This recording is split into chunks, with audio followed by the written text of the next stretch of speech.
आज म्हणून एका नव्या प्रवासाकडे. तर आज जायचं होतं बाप्पाच्या दर्शनाला. तर रोजची परफेक्ट सुरुवात करायची होती. पण ही बघा कशी मध्ये मध्ये करते. सुरू झाला प्रवास. वाटलं लिफ्टने जाऊ, पण काय लिफ्टच बंद होती.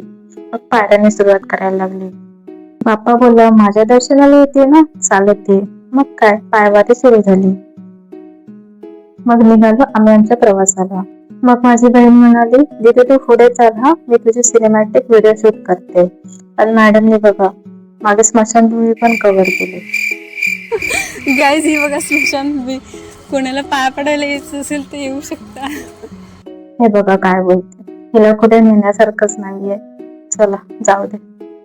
आत्ता खरी भटकंती सुरू झाली. स्टेशनवर पोहोचलो, मग रबाळीहून ठाणे आणि तिथून दादरकडे निघालो.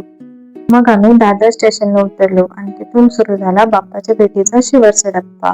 मनात एकच उत्सुकता होती, कधी एकदा बाप्पाचं दर्शन होत आहे. ज्या क्षणाची मी वाट पाहत होते तो शेवटी आलाच. फायनली बाप्पाचं दर्शन घेतलं आणि मन भरून आलं. आता सुरू झाला परतीचा प्रवास. पण नंतर आठवलं बहीण सोबत होती. मग काय मस्ती मजा करत दोघेही घरी जायला निघालो.